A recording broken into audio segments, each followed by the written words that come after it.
This is my Father's world. Oh, let me never forget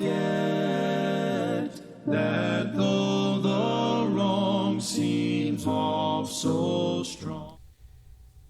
Thank you for joining us this week. We are sort of kind of live anyway. We're pre-recording this week because of scheduling issues on my end, and Phillip Martin has been gracious to join with us. We're discussing Song of Solomon and our trip all the way through the Bible. We are at the end of quarter number 2. Thank you for participating in this process, and Phil, thank you for joining with us today. Happy to be here. Next week is going to be a review. We have a big old conglomeration of preachers come together. If we can get through the whole half of the Bible in 30 minutes, I'll be very, very surprised. But we'll see how that goes. Good luck with that. At any rate, we are discussing the Song of Songs, which is Solomon's this week. Philip, would you give us a first impression of the book from your perspective? Sure.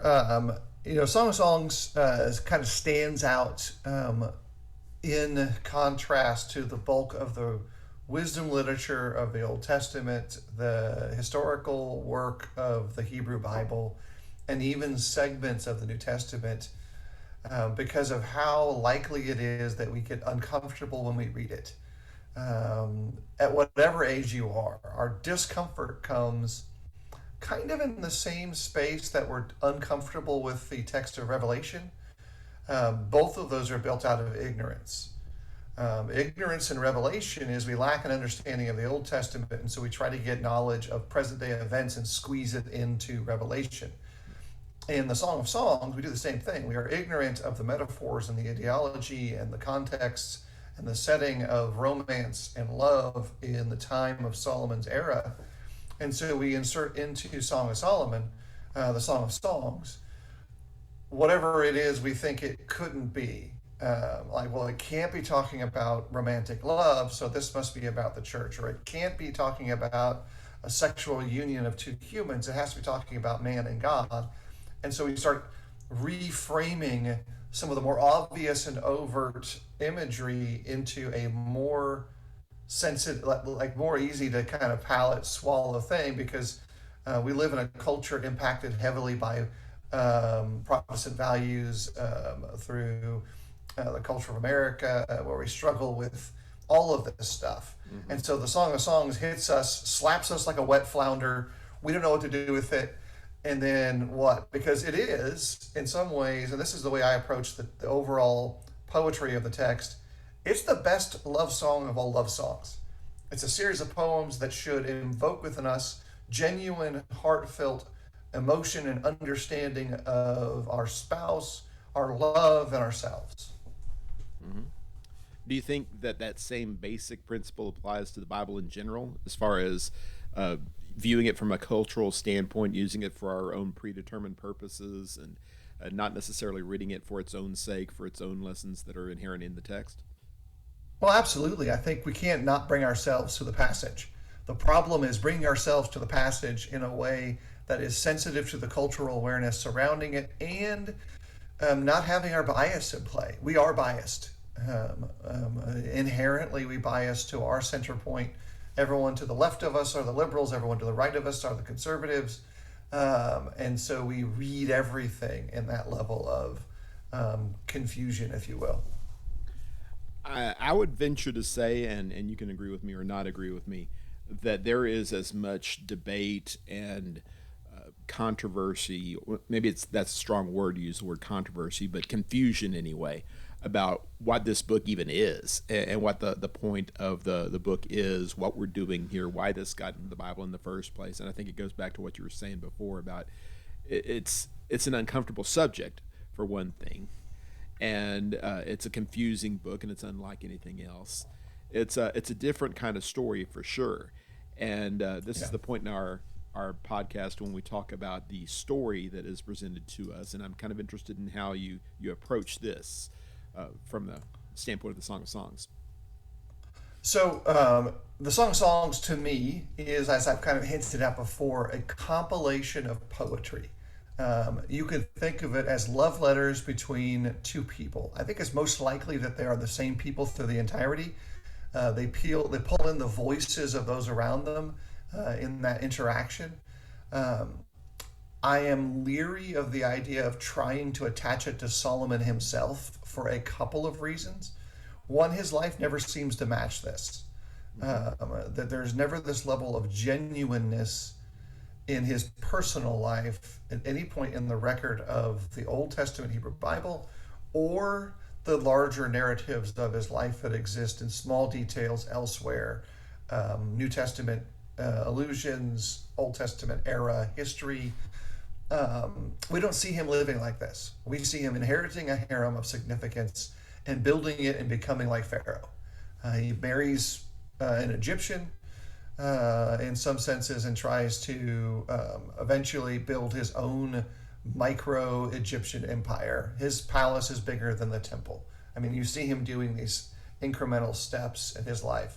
And so while there's some tones and tenors there, it's not really about his courtship or his life so much. He may be the author. I think that's probably questionable as well, but it's most certainly in the style of his writings.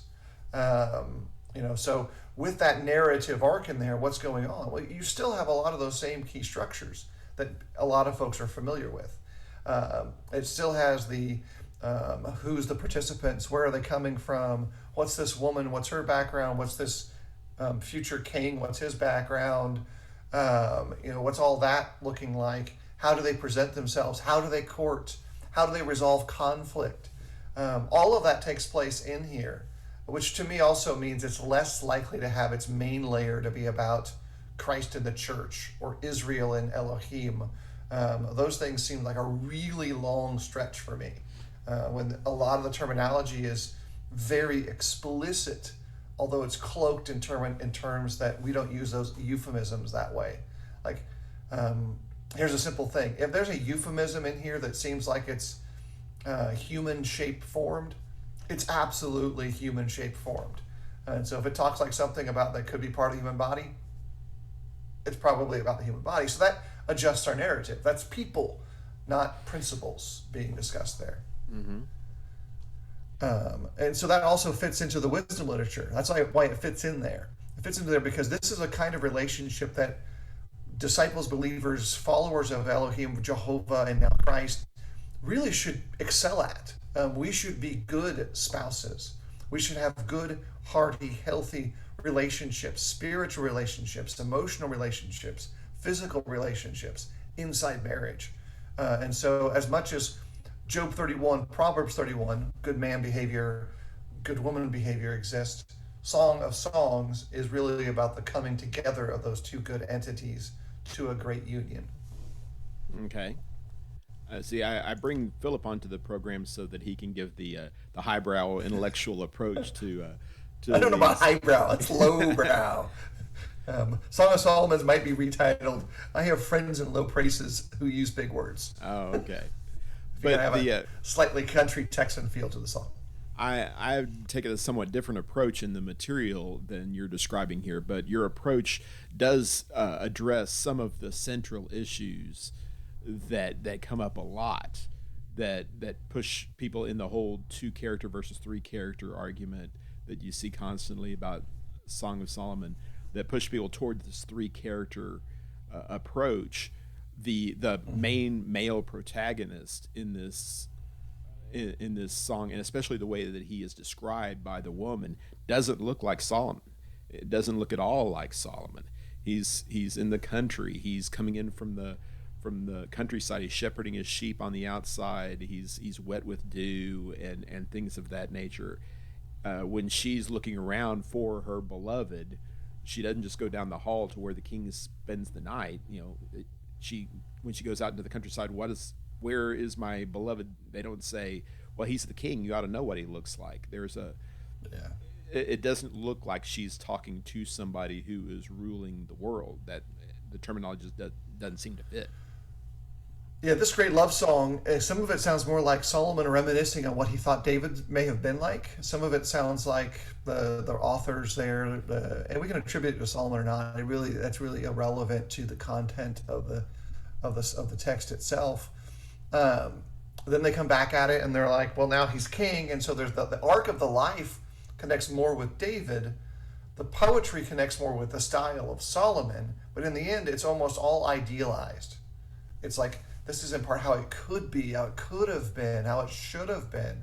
And one of my favorite sections that we'll get to later when we do our latter part of this is so audacious because it's so different than how we think about weddings and marriage too, and because of its context not being our context, it's kind of surprising. Well, it whets my appetite. I will drop in also, kind of supporting the general point that you're making with regard to Solomon's authorship. This we touched on this, I think, a little bit with regard to the Psalms, and it's my conviction. A lot of people strongly disagree with me on this, but when the Psalms say a Psalm of David, that doesn't necessarily mean that David himself put pen to paper and wrote that particular psalm. It could, and I think it does in some situations, but especially as you get later into the later books of the Psalms, it seems more likely, much more likely to me that it's a psalm that is written in the person of David or after the style of David, a Davidic type psalm, than he actually himself wrote it, especially in the context of later historical events that clearly were way outside of David's purview. If God chose to allow the Holy Spirit to let David write down 150 psalms, some of which were prophetic, speaking to events that he couldn't possibly know about, that's God's business. I'm perfectly prepared to accept that. But I don't think it's necessary from the text to believe that. And I think the same thing is true with Song of Solomon, as you're saying in there, without taking a position one way or the other. Just because Solomon is at the center of the story, it doesn't mean that Solomon himself is necessarily writing the text. It could be written on his behalf or in his person. Yeah, and this shouldn't be uncomfortable. We look at the text of Ecclesiastes, it never explicitly ties that text to Solomon. A lot of folks make the assumption that he wrote it because of his wisdom perspective, but his moral life doesn't match it. We're comfortable with that ambiguity there. It's okay to be comfortable with the ambiguity here as well. It's perfectly fine to look at it and go, you know what? This is a wonderful, inspired text. God has given to us this message.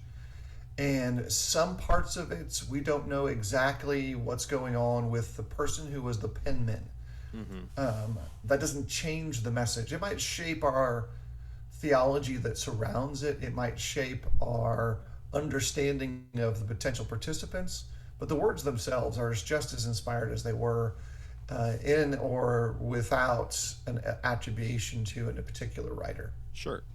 To a certain degree, the Hebrew study is the same way. If you see, a lot of people feel very strongly it was Paul that wrote Hebrews. A lot of people feel very strongly that it was not Paul, anybody but Paul, who wrote Hebrews. Doesn't the text read more or less the same way? Either way, if you see it from Paul's hand, it takes on a certain tone. You can fill in some of the blanks. That's makes it maybe a little bit more comfortable to read, but it doesn't make it any more relevant. Doesn't make it any more scriptural or unscriptural to see it that way. Yep.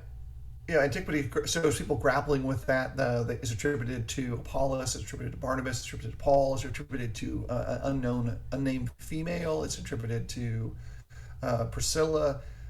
Historically, all those things kind of, you look at it and go, okay, why would this one have any merit? What would I do with that? Why would they be cloaking their identity? Well, if it's female, it's obvious.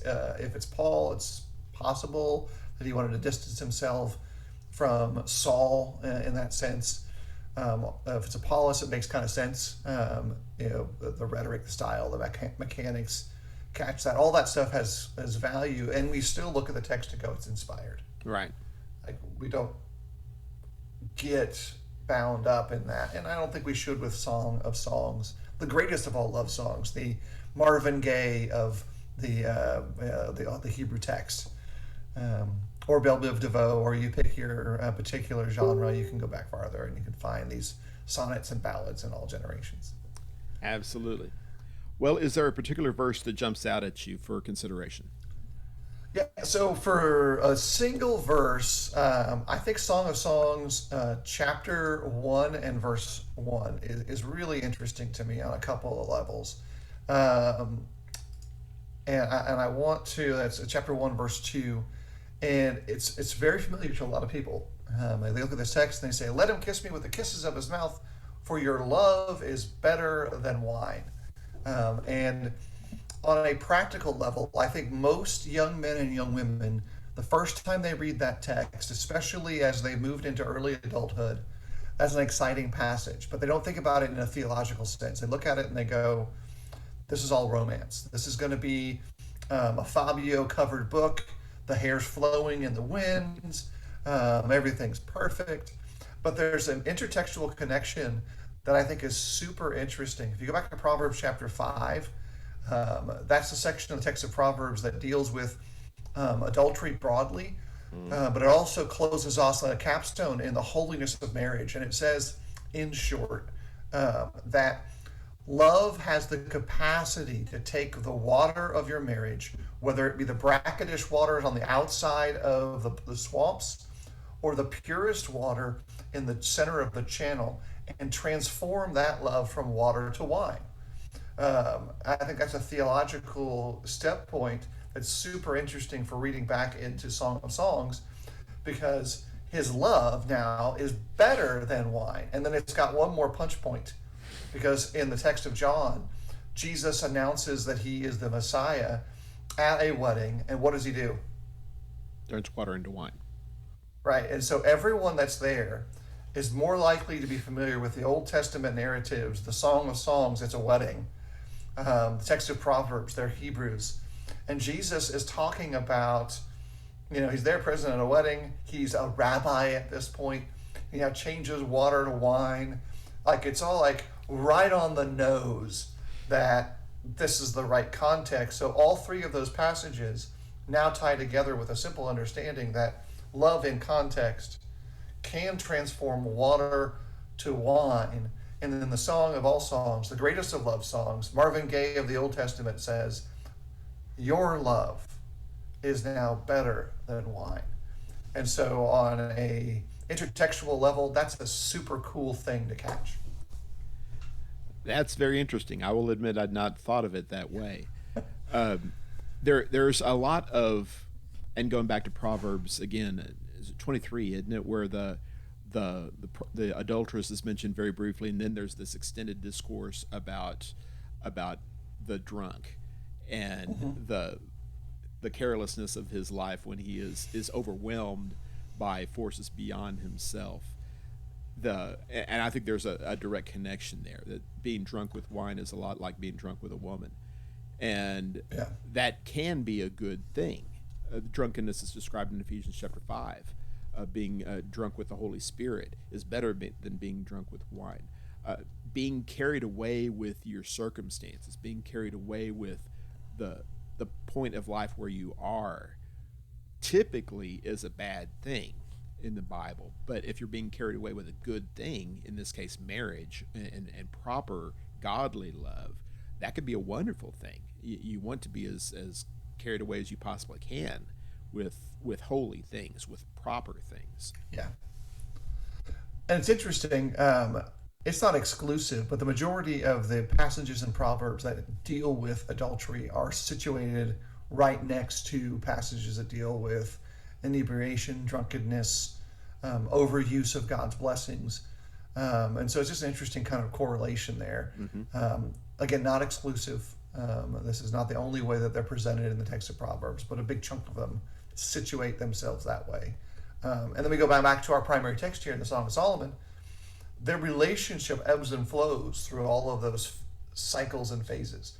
There are low times in this relationship revealed to us in the text. There is discord.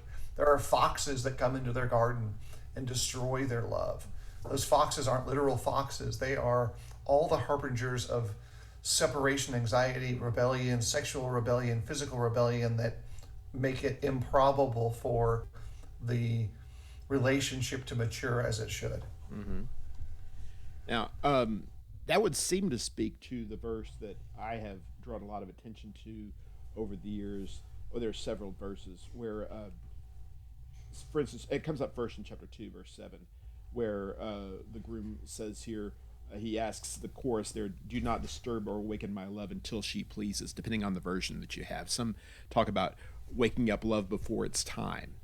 It sounds like the direction you're taking is more toward the latter, that love is special and belongs in its place. Is that how that fits in there? I think that's probably my understanding of that phraseology is, hey, this is not just don't wake her up before the sun rises. It's don't embrace the romance, the physicality, the spiritual intertwining that takes place in the physicality of marriage until the maturation of the relationship is there. And so you could think of it as, in our culture, it's waiting until your wedding night. There's some brokenness in the way we do that. We do not teach young potential spouses well for that night. We tell them you'll figure it out.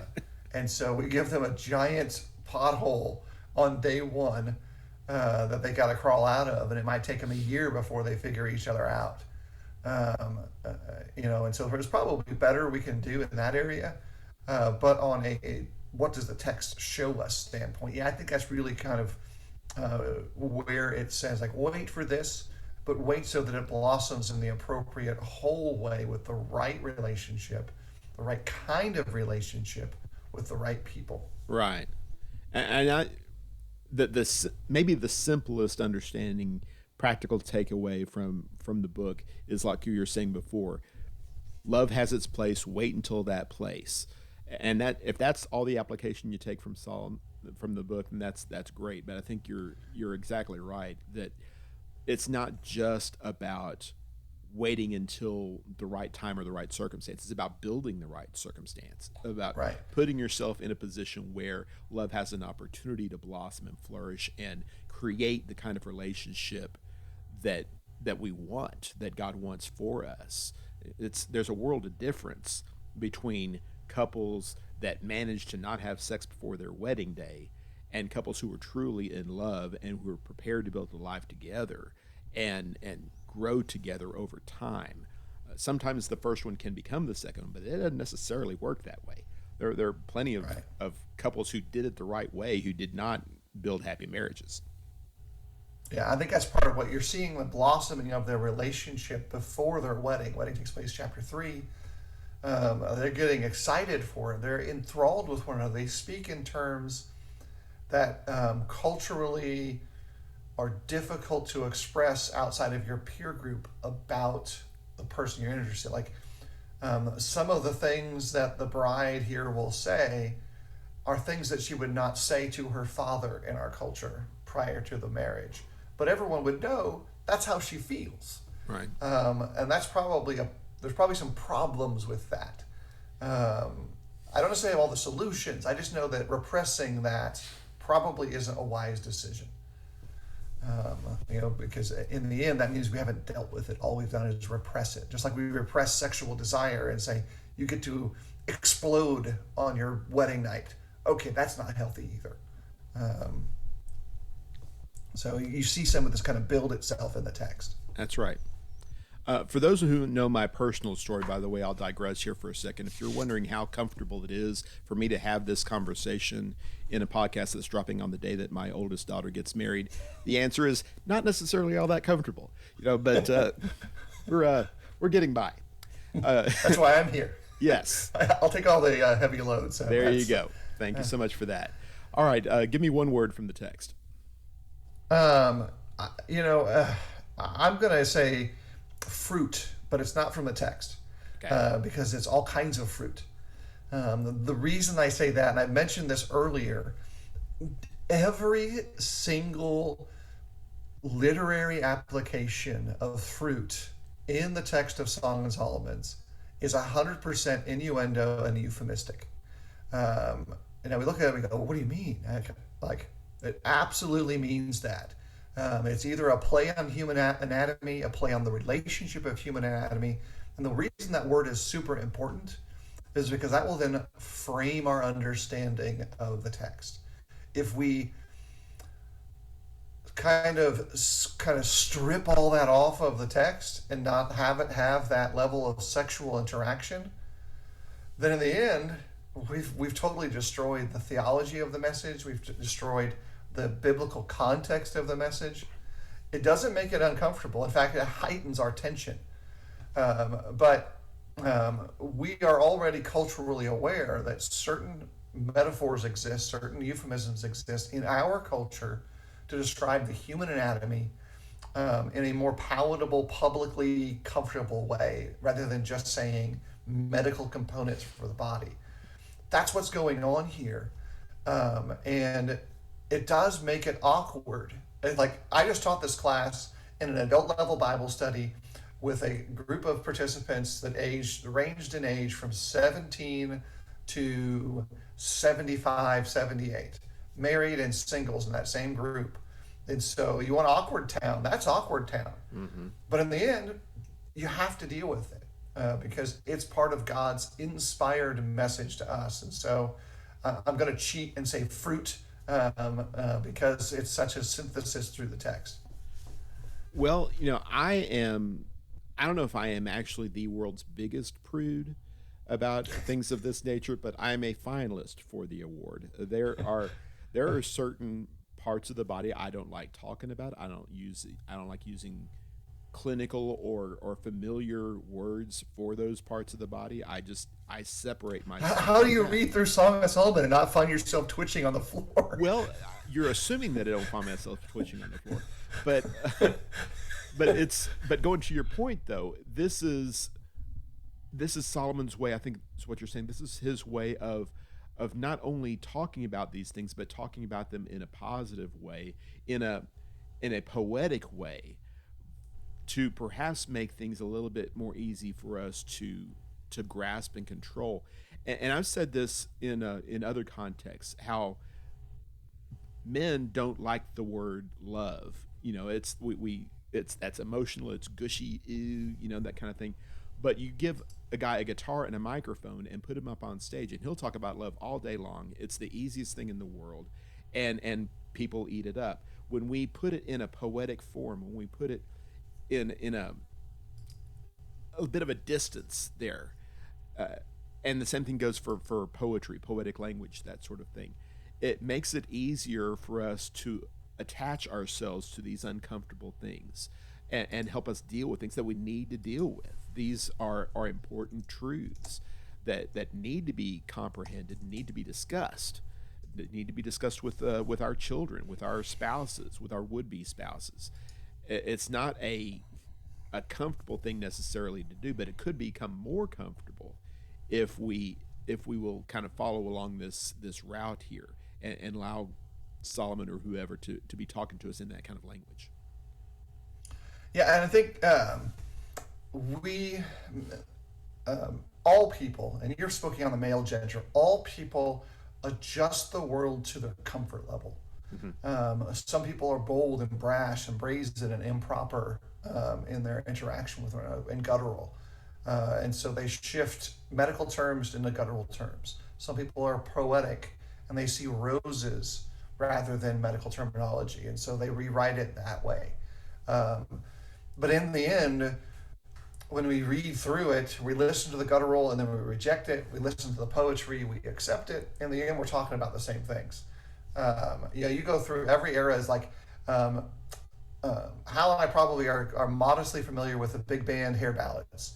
I can say I'm not 100% sure, but I'm pretty sure that he's got all those big guitar riffs stuck in his head. And all those words, all those lyrics are about either romantic love. If you go to Journey, it's about love broken, love repaired.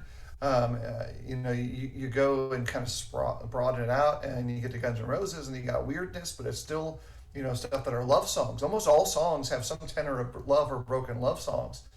You go back a little bit farther, you get songs that are, like the lyrics from "Don't Refuse My Love," "Don't pull your love out of me, baby. On me, baby. If you do, then I think that maybe I'll just lay myself down and cry for 100 years. It's the same emotion that you get from the song when there's a break in the marriage, but it's just expressed differently. Mm-hmm. And so, again, going back to the text and thinking about the words that are there, our prudishness behavior, and I've got my own level of verbal modesty that I need to maintain. I do it both from a leader level, but also it's just what I'm comfortable around. It's probably a little bit different from Hal's, but in the end, I still have a pretty strict expectation of there's some things I just don't say. And yet, Solomon, the author of the Song of Songs, whomever we're going to pick, it's laid out for us here that they deeply desire to be with one another. And they use verbiage that describes not only the person, but how they see the person. Um, you know, oh my dove, chapter 2, verse 14, in the clefts of the rock and the crannies of the cliff, let me see your face. Let me hear your voice. For your voice is sweet and your face is lovely. Those two things are the summation of the physicality of a person that they're enamored with, but it reached its zenith because of whom they were. That's how all relationships interact. There's a level of physical relationship, a level of emotional or spiritual intertwining. And so they're all kind of meeting at that high point when the poet comes into play.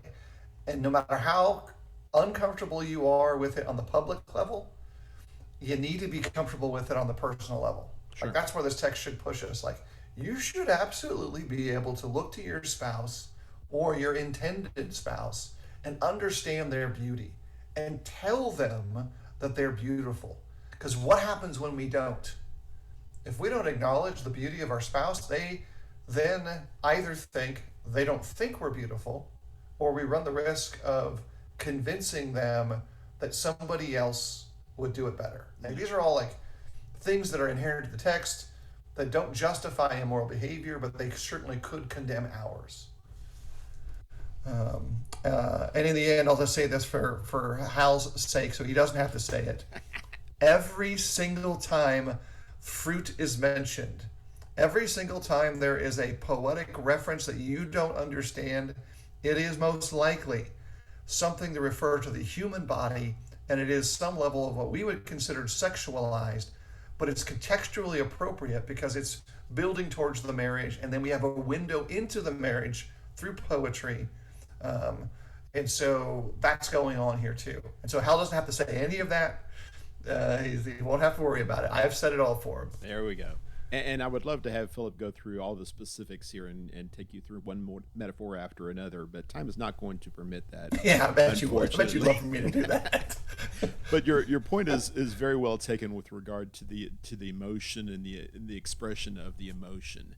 When we it's and maybe it's easier for women. Traditionally, it's been understood to be easier for women, but that's why men are required, First Peter 3, to live with your wife in an understanding way, to know who you're married to, who you want to be married to, and making that connection. And when it's not easy, when it's not comfortable, when it's not convenient to make the connection, you make the connection anyway. You find a way to express that love, to express that dependence on one another, and build the kind of relationship where you would say this kind of thing to one another, and not just in your teens and your 20s, but in your 80s and your 90s, as far as that goes. Mm-hmm. Well, thank you so much for that. This is why I do this kind of thing on Fridays, so that I can have somebody coming in from the outside, and I can introduce whoever may be listening to a different perspective. If you're reading the material, then you know more or less my point of view on some of these things, and getting an outside voice is helping me a lot. I hope it's helping you out a lot. This is wrapping up the second quarter of the material, and Philip, you've been a great help. Thank you very much for that, and for all your encouragement technical wise in the background. Philip is a tech guru, a kind of a go-to guy among a lot of preachers, and he's helped me out a lot. Thank you for that. Thank you for being part here today. Thank you for listening. Continue to read the material. As if you're already on the email list, I will be sending out copies of Q3 in the next few days. As you notice from the new crawl at the bottom, Spirit Building Publishing is taking up the material. We'll have hard copies out there for you in short, or in fact, it's out there now. If you go to the website, spiritbuilding.com, they can help you out with that. Thanks again to Jerry Tesh and Narrow Way for the music. Thanks for listening. And until next time, read your Bible.